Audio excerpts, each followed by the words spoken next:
Hi, Brad here. Everybody wants to take an adventure, but it can be challenging discovering new places, where to stay, what to do. Well, I got you covered right here on Brad's Big Adventures.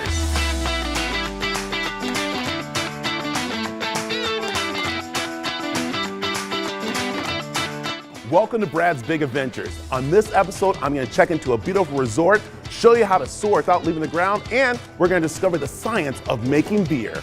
First up is the renovated historical Mountain Shadows Resort at the base of Camelback Mountain in Paradise Valley, Arizona. Let's go check in.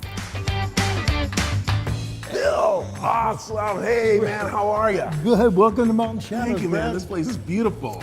Well, with you, it's more beautiful. You're an arriving guest, and you deserve a gift today. Uh-oh, what am I getting? Oh, I know that hair of yours, that hairline, that seems to be dwindling a bit. So there you go. This is so beautiful, and this is still a classic icon. I don't even call it resort. I want to call it like how they used to call it, and that is a resort. A resort. Well, you know, there is something to be said about location. There is pretty much a gallery here. We have a gallery. We have a curator here at the gallery. John takes care of our gallery. It changes every 6 weeks. Great place for conferences, great place for people to just come back and relax and to kind of like, what's the word I want to say? Hide. That's a good thing about a hotel. You can be as obvious as you want or as discreet as you want. And I said it before, it's called an adult playground. I like that. Hey, let's go check out some of the rooms. Wow, this is amazing. Is this just a regular room? This is a regular room that we like to think is more than regular. But no, this is our standard room. My gosh, this is so amazing. And I love the best part is the shower. I walked in, I'm like looking at the shower. Yeah, well, you know, it's interesting. We wanted to make sure that you could watch TV in the shower. I like that. Rather than a typical refrigerator, we have a minibar drawer. That way it's seamlessly tucked away. If you want it, it's there for you. If you don't, close that drawer. As I'm looking through here, I'm seeing 1990. That's right, Arizona Highways. What is that? Well, our Director of Marketing, Jesse Thompson, was able to procure hundreds of these old magazines that were in a garage sale. And so we thought we'd put them in the room, let everybody have a look at old Arizona. Bill, this is your place. This is, you know, this is it right here. Okay. So come on up here. This is awesome. All right. Okay. All right, that made me hungry. Can we go get some food? That made me sick. All right, this sandwich is so good. I'm so glad we came down here from the room. I had to get something in my stomach a little bit. Understood. Tell me a little about this restaurant, because this is an awesome restaurant. Hearth 61, it says it all. Hearth, because we cook on the hearth. We have a big oven in full view of our guests. And apostrophe 61, 1961, a great year. The year that Paradise Valley incorporated. I didn't know that. That's awesome. So, and again, this restaurant has salads, which is really good, and that's the ahi tuna one, right? Grade A ahi from Hawaii. I love it. And then what am I nibbling on here? You've got a nice farm, fresh, organic chicken sandwich there, and that bread comes from a local bakery called Noble. A very friendly bar, I will say that. Delicious drinks here, and I'm enjoying myself. We made sure you had two, Brad, just in case you were thirsty. Well, you know, I'm on a staycation, so that's the whole thing. Now, the best part is that I got all this in me. I do need to work out. So is there a place for me to work out somewhere? What can I do? Within 50 paces of here, we have a full movement studio, fitness center, and if you really are aggressive, we've got some Pilates machines for you to stretch your body out. Let's not go that far, but I think I need to head to the gym.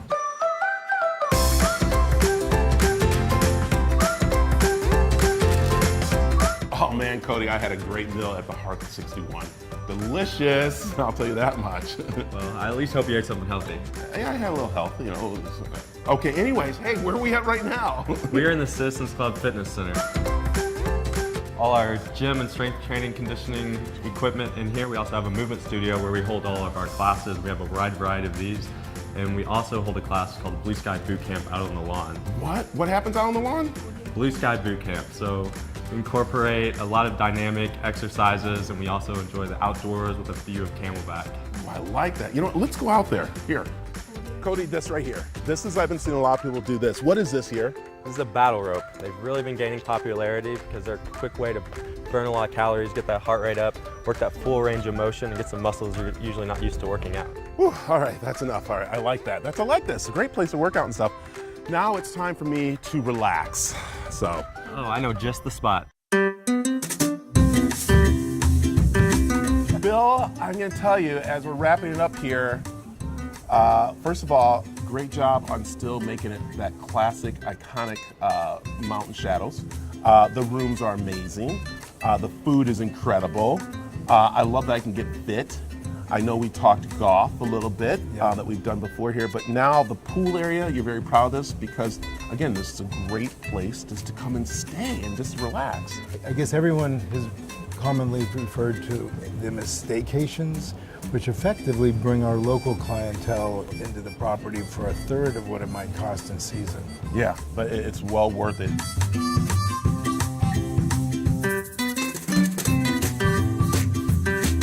So let's just remind people that you guys have the sanctuary, you have the Valley Ho, you have, of course, Mountain Shadows we're at, and then there's some other new creation that you're coming up with. I know where you're going. About an hour west of here, Castle Hot Springs. Ooh, I like that. Coming up next on Brad's Big Adventures, I'm soaring without jumping from an airplane. This portion of Brad's Big Adventures is brought to you by iFLY Indoor Skydiving. Welcome back to Brad's Big Adventures. I will say, laying by the pool here at Mountain Shadows Resort is pretty relaxing. Well, I got a way to relax my nerves soaring at iFLY.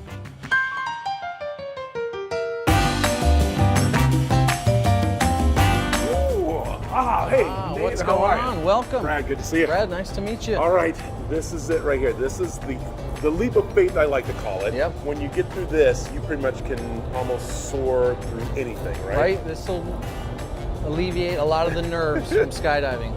So it's not just skydiving that you guys do. You guys do a lot of team building here too, don't you? Absolutely. We try to get people together and kind of push their own limits, which then will bring them together as a team. All right, well, how did iFLY all come about? I mean, who said, let's skydive inside a tunnel?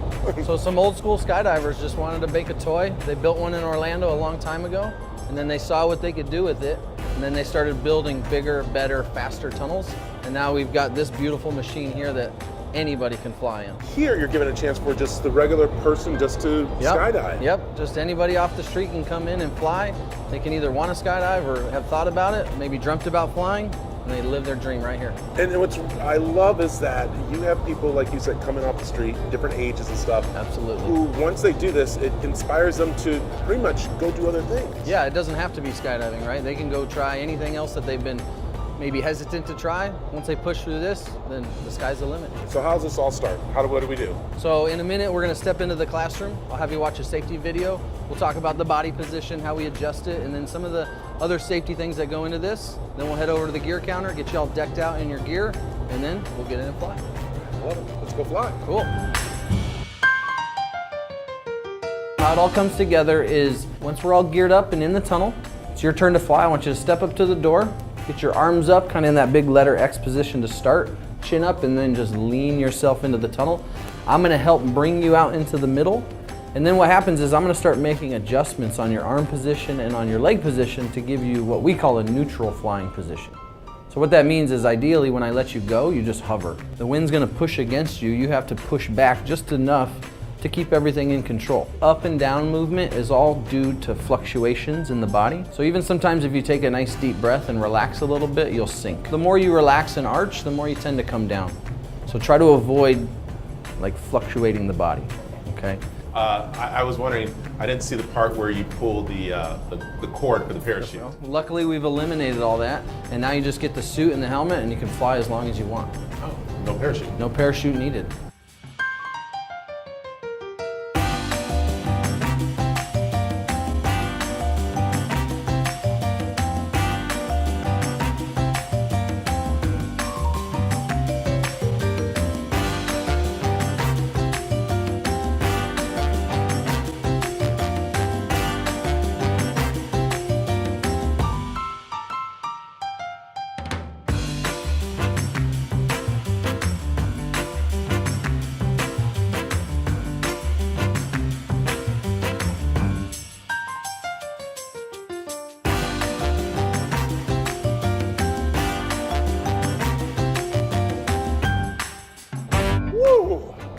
I will tell you this much. That was incredible, Nathan. Pretty fun, huh? Pretty fun. A lot of trust goes into this. A lot of trust of your instructor, but that's what's so great about this is that this is a team building. This is where you get to trust everyone around you. Absolutely. Yeah, we try to set everybody up for success just by giving them all the tools they need to be successful in the tunnel, and then we're in there every step of the way. And I love we have the little one in there, and, Yep. and it goes all the way up to, what's the oldest, as we said before? I think 103 is the record right now. Wow. The oldest person I've ever flown with was 98. That's inspiring. So it's iFLY, and remember, there's how many locations now? We've got, I think, about 37 in the U.S. and almost 70 worldwide. So. I love it. Man, that was fun falling from the sky, and I think maybe now that I know how to, I might go parachuting. Maybe that might be a fun, big adventure. Well, I think I did enough working on my tan. Now it's time to go work on my short game over at the Mountain Shadow Short Course. Brad's Big Adventures is brought to you by Mountain Shadows Resort. Yeah, so anyways, I'm on this par 3. I pull out a 60. Yeah, a 60 wedge, pop it over. I turn to my friend. Hey, Brad. Yeah. He's not listening to you. He's not real. Is that why you've been such a great listener? He is a very good listener. Jess, how are you? I'm great. How you doing? This is great. This is amazing. We are in the new Mountain Shadows, which is really cool. The short course at Mountain Shadows, the most fun course to play in all the valley. I know, because I remember way back, and we're talking way back, when this was like the cream of the crop of coming out and working on your short game. That's true. And it was really cool. When did it close down, and when did it come back? Well, the Mountain Shadows closed down 12 years ago, but the course stayed open. People could play it intermittently. We closed that down about 2 years ago, and we opened it up in March. And then the Pro Shop is just amazing. Pro Shop's great. We have everything you could possibly want with Mountain Shadows on it. We have a pool table, televisions, bar. It's my happy place. Welcome to the short course of Mountain Shadows. Newly renovated 18-hole par 3 course. We did a renovation with a brand new hotel, and we added a lot of slopes and humps and bumps. This is amazing. The new Mountain Shadow Short Course, as you guys call it now. Yes, the short course. So it's an 18-hole par 3 course. Previously there were 2 par 4s. The only 18-hole par 3 course in town. I look forward to playing it. How far you said this was? 105 105 yards. So I'm hitting a 52. Yeah, easy little starting hole. It's a little easy one. Oh, who's your daddy? Good. Is that over? Who's your there's a lot of slope. Wow. Slope and it comes there. Come back. You got this.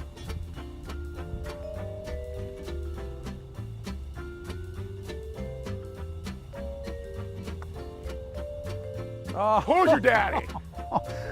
Oh, that's high five, I guess, right? Nice five. We're on hole 7, which is what we affectionately call the donut, which is the middle 6 holes of the golf course. I made a lot of money on this hole.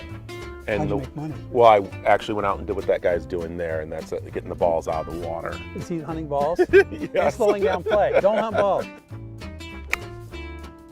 Oh, too much. That's good looking. It might be. It's safe. We'll call it safe. You see my big butt.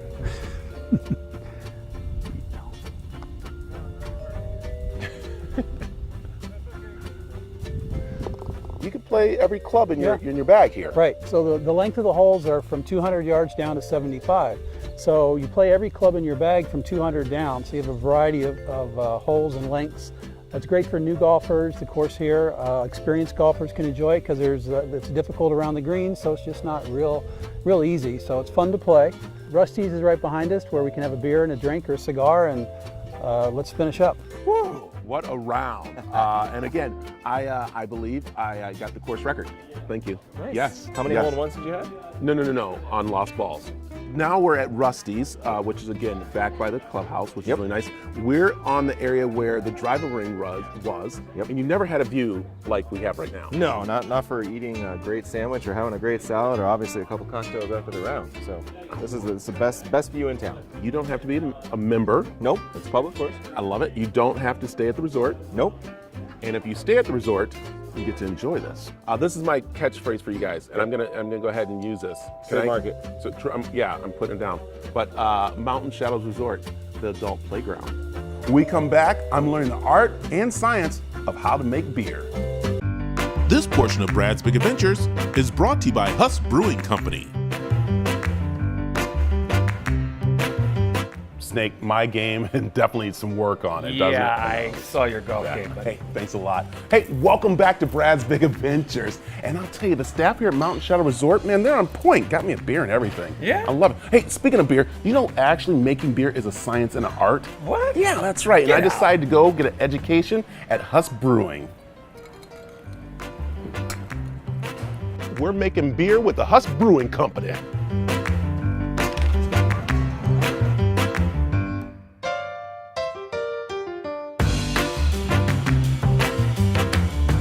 Okay, this is so much fun. I am with one half of the Huss Brewing Company, and that's Jeff here and his wife Leah, who came up with this concept. How long have you guys been around? We've been open for 4.5 years. But you've been making beer in your home for how long? I did about a homebrew kit when I was 19, so Yeah. about 15 years now. And 16 is that where years. you were in there shaking it and moving it and all that stuff? Yeah, a little bit. Just kind of making a mess on the stove back home and just making some terrible tasting beers the entire time. So how did this all come about where you guys now have your own brewery? So I went to brewing school, and then after brewing school, I got a job There's really a brewing school? Yes, in Chicago, and the second half of it was in Germany, and then I got a job down in at BJ's in Chandler. I was the head brewer there for 7 years, and then we split off and started this. Chicago Brewing School, then Germany. So you have a degree in brewing beer. Correct. What do you know how many people right now who are like sitting at home are going, a degree? I sit here and do this all day. Yeah. So what's a degree in brewing? You just learn about how alcohol is made and the different things that yeast does. You guys do in can, and why not bottle? You get a better quality product out of a can. You get a lot of people. It's slowly people are starting to learn that and realize that, but you don't get any light. That's the reason why. Right, 100%. UV light spoils beer, and cans block out 100% of it, whereas a brown bottle will only block out about 85% of it.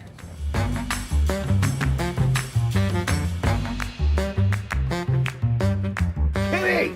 How's it What's going? up? Awesome. Is this where we're starting? This is not where we're starting. This is kind of the final stage of the process. We gotta get through the grunt work before we gotta have the fun part. Okay. All right. Where are we starting? You gotta earn your beer, all right? All right. Let's start in the back. First and foremost, one of the more important things with it is water. right? Okay. In regards to our water system, what we utilize is we do an RO system.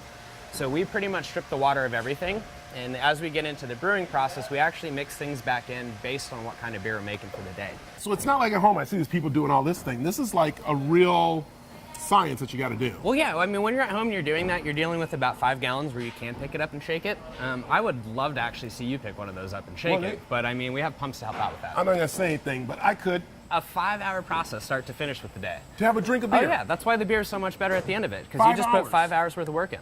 All right, so what's our next? So ultimately, the first starting point has to do with grains. Okay. So with that, we have our mash tun. We have a brew wrapping up right now. We'll get to what they're doing. But what it all starts with, we have a silo out back that gets transferred in. That's what these stainless steel lines are, going across the top of us. They go into our mill room, which is right behind us. And what that mill does is it actually crushes the grains together to reveal what's inside all of that husk. To us, we just know to starch. But what we do as brewers is we take that starch and we turn it into fermentable sugars. Ultimately, there's 4, 2 simple, 2 complex. We want those simple sugars because the yeast likes the sugars. So after we get those sugars converted, what we do is over a slow transferring process, about 2 to 2.5 hours, we'll take all the sugar water out of the mash tun and we'll transfer it over into the kettle. And what we'll do is we'll boil a beer. We'll boil anywhere from about 80 minutes to about 100 minutes, just depending on what beer we're making. The purpose of that does a couple things. Is one, it allows you to purify that wort, get rid of any kind of off flavors that just come naturally with the different grains.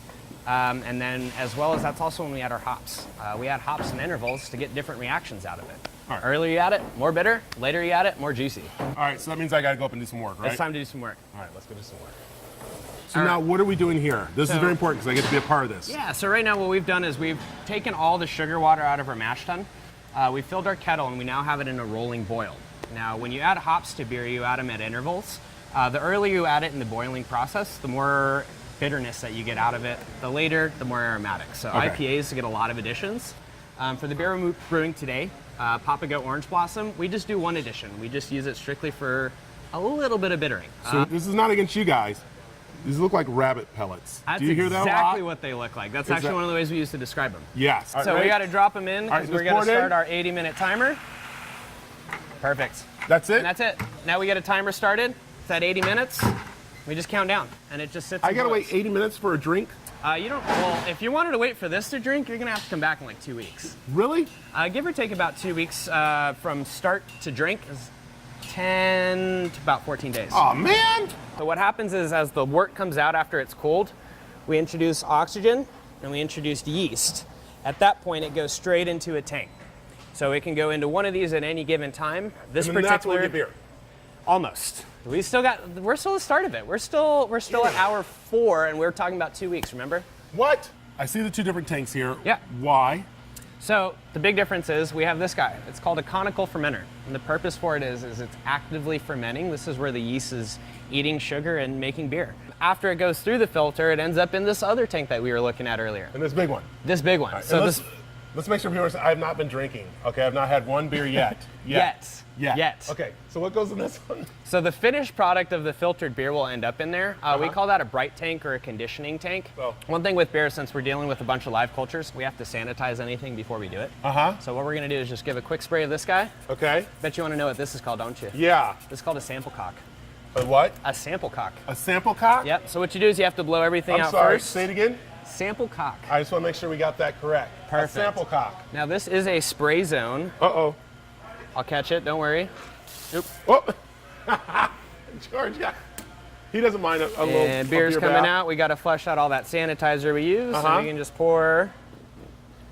Now, are you supposed to tip your glass when you do beer? You do. So what happens is by agitating it too much, you release CO2. It's called breakout. Yeah. So the layman's, I didn't know that till beer world. Layman's is you just call that a big head, right?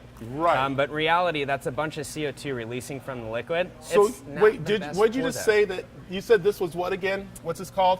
It's called a sample cock. Okay, a sample cock, and what came out of it? We had some foamy beer Which is called a called Big Breakout. Head? Big head. Yeah, okay. we've got So some I just big want to head. make sure sample cock and big head. Don't get mad at me, parents. Your kids are learning something. This beer was filtered about 2 hours ago. Oh, so this is brand new. This is fresh. George, you want some? Too bad. So that's about as fresh as beer is going to get, by the way. Ooh, that's good. And what's this one? That is our Scottsdale Blonde. Love it. You guys. I'd share the orange blossom we were making today, but we just did a canning run on that earlier. So it's not much left in the tank. Anything left in the tank. But is there in actually. the cans? We've got some cans that we can grab on the way out. Oh yeah, we're going to. Brad's Big Adventures is brought to you by Mountain Shadows Resort. Woo, am I tired from all those adventures? Hey, thanks for watching. And if you want to learn about my adventures, all you got to do is log on to bradsbigadventures.com. Also, follow me on all social media at Brad's Big Adventures. And remember, my adventures can be your adventures.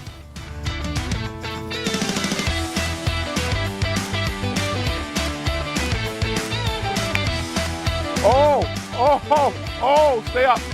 Oh.